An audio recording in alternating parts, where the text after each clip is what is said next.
안녕하세요. 김성일입니다. 신문을 보다 보니까 내년도 코스피 밴드 전망이 나왔더라고요. 기사가 이런 식으로 나왔는데 이거는 오늘 기사더라고요. 그래서 봤는데 내년에 코스피가 2,950까지 오른다라는 기사였어요. 굉장히 장밋빛이어서 좋았던 것 같고요. 기사에 따르면은 내년 코스피가 2,250에서 2,770 정도까지 움직일 것이다라고 예측을 하고 있나 봐요. 보통 이런 연말이 되면 내년도 코스피가 어떻게 될 것 같냐, 여러 증권사의 애널리스트들한테 문의를 해서 이런 기자들이 취합하셔가지고 이렇게 기사를 내주셔가지고 계속 잘 보고 있는데, 제가 요거를 2017년부터 계속 팔로우업을 하고 있어요. 2017년부터 하는 이유는 뭐 별건 아니고, 제가 이때 처음에 마법의 동굴리기를 써서 그냥 이때부터 한번 취합을 하고 있는데, 여기 전망을 한 것과 실제 코스피 움직임을 이제 기록을 해보면 좀 흥미로운 게 나오거든요. 예를 들어서 17년에는 전망한 것보다 더 올랐어요. 그래서 여기 그 차이를 계산을 했죠. 17년에는 전망보다 더 올랐고 2018년에는 여기서 올랐기 때문에 8년에도 좀 높게 전망을 했어요. 1400에서 2900까지. 그런데 2018년에 하락했죠. 전망보다 뭐 한 15% 정도 수준 하락을 했습니다. 그러니까 2019년에는 1850에서 2400, 여기랑 좀 비슷하죠.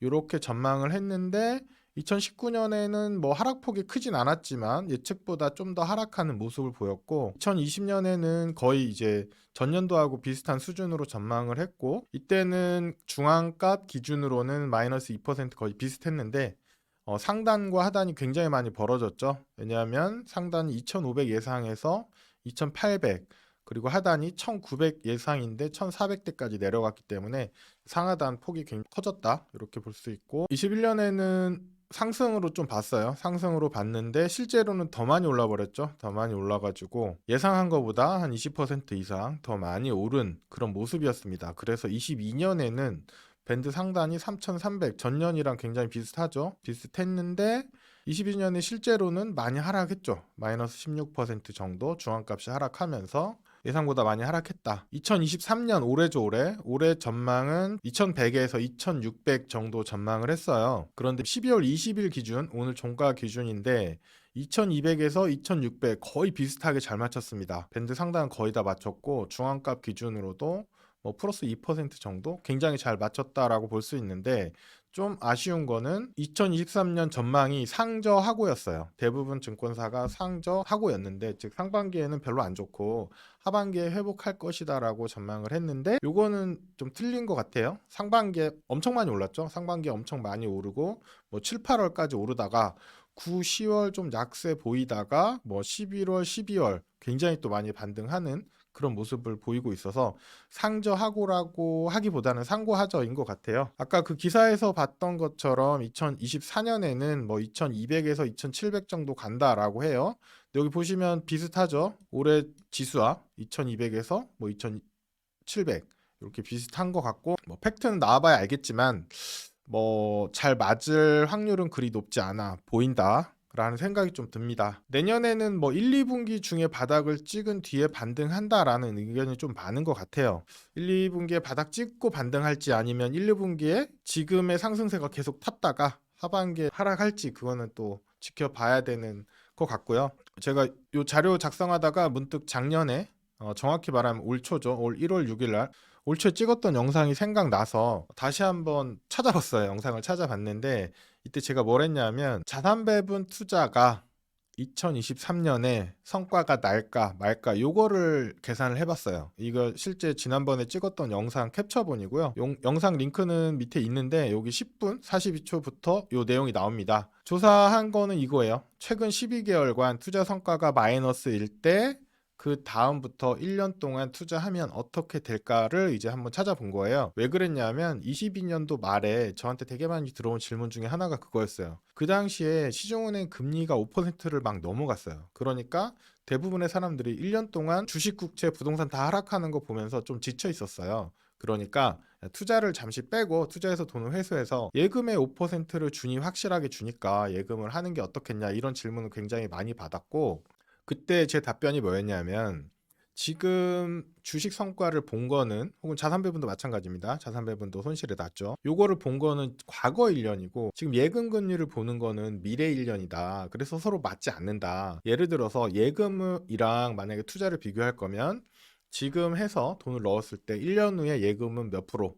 그리고 뭐 자산 배분 투자는 몇 프로 기대가 되는지 요걸 가지고 비교를 해봐야 되지 않겠냐 이런 얘기를 많이 했고, 그러면서 이제 검증한 자료들을 많이 보여드렸었는데 그거를 제가 유튜브를 찍었었던 거를 간단히 리뷰를 해볼게요. 그 당시 영상에 여기 12분 16초 부분에서 보면 미국 주식은 수익이 날 확률이 60% 그리고 평균 22% 올랐다라고 분석이 됐는데 올해 실제로 27%가 올랐죠. 운이 좋게 수익 발생 쪽으로 났고 손실이 안 나서 다행이라는 생각이 들고요. 한국 주식 같은 경우에는 12개월 동안 손실이 나면 그 다음 12개월 동안은 상승할 확률이 85%, 미국보다 훨씬 높고 그때 평균이 24% 성과였는데 올해 20% 정도 성과가 났습니다. 비슷한 수준인 것 같아요.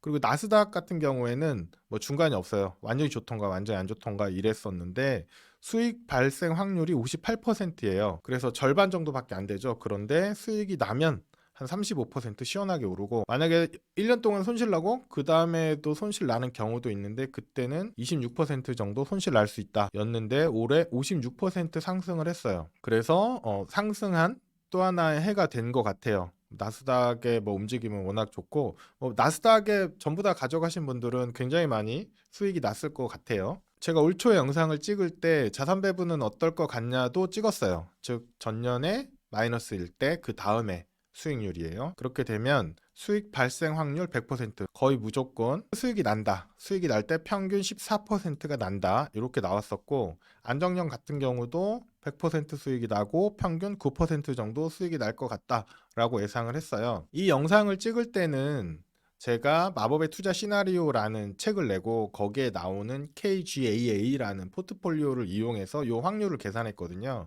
KGAA를 제가 오랜만에 다시 꺼내서 12월 19일 어제까지 데이터를 가지고 백테스트 기간을 연장을 해봤어요. 그래서 만약에 KGAA를 올해 한 해 동안 뭐 매달 리밸런싱 하면서 했다라고 하면 성장률은 16.5%가 나왔을 거고요. 안정률은 9.8%가 나왔을 겁니다. 여기 있는 거랑 뭐 비슷하죠? 네. 9%대 뭐 15% 전후 요 정도 나왔을 거예요. 이제 그게 궁금하죠? 제 계좌는 실제로 어땠을까 이게 궁금하죠. 그래서 제가 오늘 제 계좌 캡처를 떠봤어요. 여기 보시면 12월 20일 기준이고요. 11시 51분에 캡처를 뜬 거죠. 제가 현재 M증권사 이용하고 있잖아요. 앱 들어가서 투자 수익 들어가고 연금 수익 들어가면 연금저축 IRP가 같이 나와요. 두 개 계좌 수익이 나왔는데 올해 체크하니까 뭐 32%라고 나와요. 굉장히 높죠. 근데 이거 뭐 잘못된 수익률이라고 제가 누누이 말씀을 드렸잖아요. 이게 왜 이렇게 나오냐면 여기 한 개만 선택했어요. 연금저축만 선택해서 보면 여기 37%라고 나와요. 제가 영상에서 여러 차례 언급을 드렸는데 제 연금저축 같은 경우에는 대출이 필요해서 담보대출을 받았었고 그 사이에 펀드를 운영했었고 그리고 올해 이 대출을 다 상환을 했어요. 그러면서 입출금 금액이 막 달라진 거예요. 그래서 여기 수익률이 금액 가중 수익률이거든요. 그래서 굉장히 좀 이상한 숫자가 나온 거예요. 37% 아닙니다. 제가 매달 리뷰를 하는 그 영상에 있는 숫자가 맞아요. 근데 IRP는 입출금이 없어요. 그래서 여기 나온 숫자를 그대로 보셔도 됩니다. 그래서 이게 IRP 계좌 성과를 본 거고 올해 수익률이 14.54%인데 뭐 교묘하게 여기서 예측했던 14%랑 비슷하네요. 네. 제 포트폴리오는 마투시에 나온 KGAA 포트폴리오하고는 좀 달라요. 물론 작년에는 그거랑 좀 비슷했었고 지금은 또 계속 디벨롭을 해서 업그레이드를 했기 때문에 포트폴리오가 조금씩 달라졌겠죠.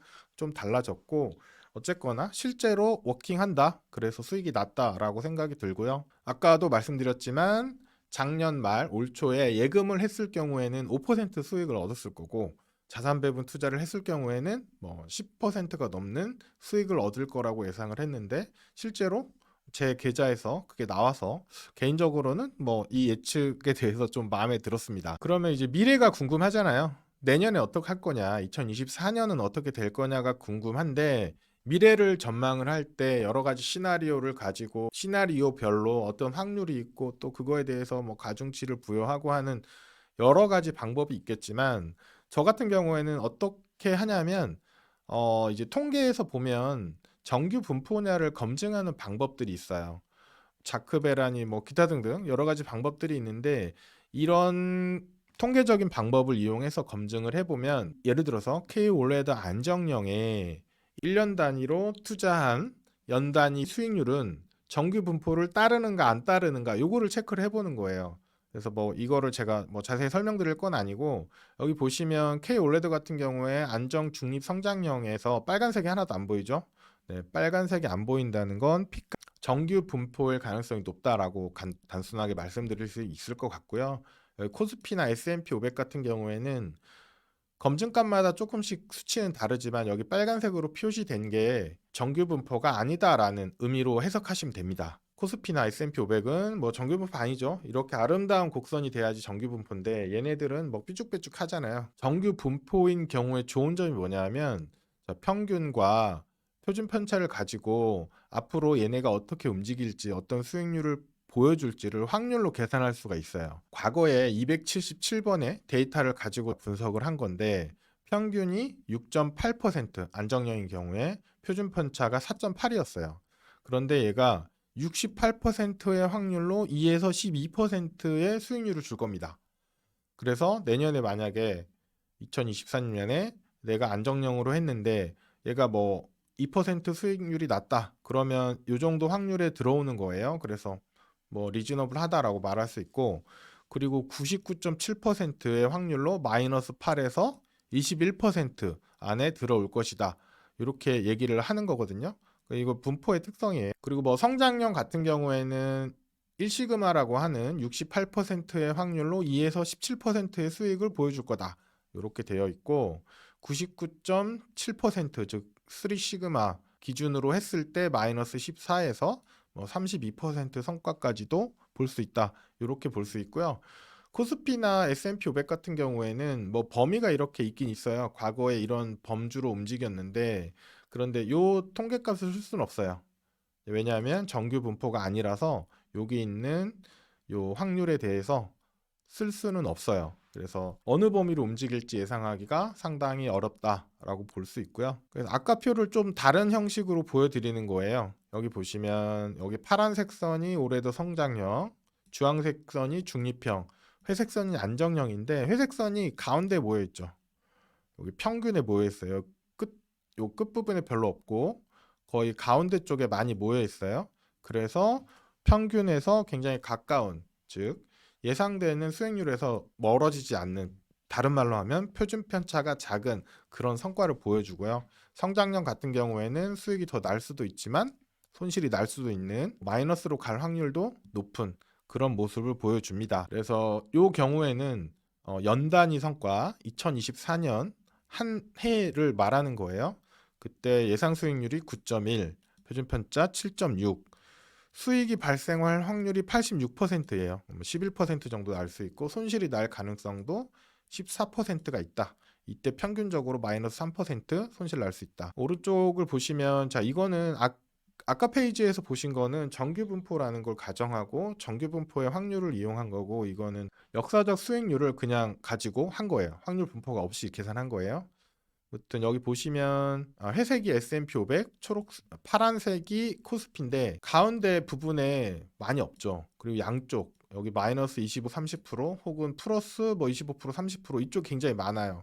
이게 무슨 말이냐면 표준 편차가 굉장히 크다 이렇게 표현할 수 있습니다. 마이너스나 플러스 날 확률이 굉장히 크다 이렇게 보시면 되고 수익이 발생할 확률이 뭐 60에서 70%그 대신 수익 나면 많이 난다라는 거고 손실이 뭐 2, 30%인데 손실 나도 손실이 두 자릿수로 많이 날 수 있다. 평균적으로 이렇게 보시면 되겠습니다. 제가 올 초에 했던 2023년 전망은 손실이 나고 나서 그 다음에 어떻게 될까를 해본 거예요. 여기 왼쪽에 있는 편인데 1년 손실 직후 1년 성과. 작년에 했던 거는 KGAA라는 포트폴리오를 가지고 확률을 뽑아본 거고 요거는 이번에 낸 마영굴에 있는 K-올레더 모델 가지고 뽑아본 거예요. 뭐 큰 차이는 안 납니다. 1년 손실 나고 나면 그 다음에 성과가 두 자릿수 많이 나더라. 라는 게 경험적 증거고 이 경우에 손실이 딱 한 번 났었어요. 손실이 났는데 한 번 더 손실 난 거. 전체에서 한 4% 정도 났었고 그때의 손실이 마이너스 1% 정도 있었다. 나머지는 다 높은 수익이 났었다는 거죠. 그래서 자산 배분 같은 경우에는 지난 1년 동안 내 계좌가 손실이었다라고 하면 정말 그 다음에는 좋은 성과가 날 가능성이 굉장히 높아요. 지금 270번 넘는 케이스에서도 두 자릿수에 가까운 성과가 났잖아요. 그렇기 때문에 굉장히 투자하기 좋은 시점이었다. 작년 하반기, 올 초는 뭐 다행히 올해 시장이 그런 통계적인 모습에 크게 벗어나지 않아서 다행이었고 2024년은 어떨 거냐 앞에 나와 있었던 게 기본적으로 동일한데 한 가지 가정을 더 해봤어요. 1년이 손실 났고 그 다음 1년이 플러스 났을 때 그 다음에 어떻게 되느냐 뭐 이런 식으로 한번 해봤는데 이 모수가 아주 많지 않기 때문에 통계적인 유의성은 좀 떨어질 수 있는데 그냥 재미로 보는 거죠. 그래서 이 경우에도 뭐 한 자릿수 수익률인데 좀 나쁘진 않더라. 앞에서 봤던 장기 평균 수익률하고 비슷해요. 그래서 1년 손실 1년 수익이면 어떻게 되냐 이런 거는 정확하진 않아요. 다만 손실 난 다음에는 굉장히 성과가 높았다. 요거는 좀 통계적으로 유의하게 나왔었고요. 수익 날 확률 뭐 굉장히 높은 것 같아요. 90준 이고 수익 났을 때 뭐 6에서 11%, 손실이 날 가능성이 11% 정도 있다. 그리고 손실 났을 때 마이너스 3% 정도 손실 가능하다. 평균적으로 이런 전망이 나오네요. 자, 내년 말에 또 이 영상을 찍게 되면 그때 다시 리뷰를 하면서 어땠는지 한번 같이 보겠습니다. 감사합니다. 내년에도 자산 배분 투자로 좋은 성과 이루시기 바라겠습니다.